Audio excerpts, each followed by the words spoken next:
Here in Dorset, farmers are gathering together to see what they can do as a community to prevent and to reduce the impact of livestock worrying attacks. Livestock worrying in Dorset is a big issue. It is definitely on the increase, but what we are hearing is that actually lots of incidents are going unreported.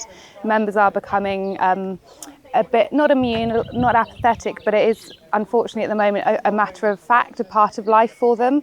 They don't feel that, I think in some cases they are getting the response that they always need from the police, and therefore they don't report. So whilst it is on the rise, and anecdotally we are hearing more and more about it and significant impact on farmers, actually the stats probably don't highlight just how much of an issue it is. Farmers attended 4 different stations covering different aspects of livestock worrying, including prevention and protection, impact and legislation, dealing with an attack, and the latest advances on DNA testing. I get about 3 dog attacks on my flocks every year that I know about.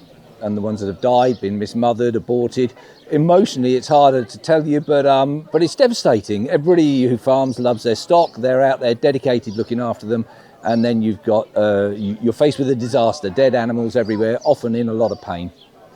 And what are you doing to communicate with dog owners in order to prevent attacks? One of the ways that I have really good results from is through social media. So Facebook posts on local groups saying, I've got my sheep here now, they're vulnerable at the moment, please keep your dog on a lead. And that seems to work pretty well. If you've got a livestock worrying incident in progress, whether you're the owner or just a witness, we would ask that you call 999 immediately. We would ask that if you use the app What 3 Words, you would give the control room the What 3 Words location so that we know where you are immediately. And we would look to hopefully dispatch officers if they are available.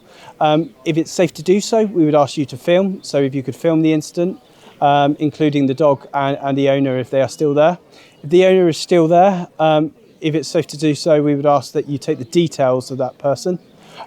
Just so that we can get in contact with them, because it is a criminal offence for your dog to worry livestock. We know that the police, and particularly the Dorset Rural Crime Team, are really invested in this. They get it, but they are intelligence-led, so they can't act upon it if they don't have those reports. So no matter how small, if it's an instance of livestock worrying, and that is even just a dog at large in a field, report it so that it can go into that intelligent picture and the police can actually act upon it, particularly if it happens again.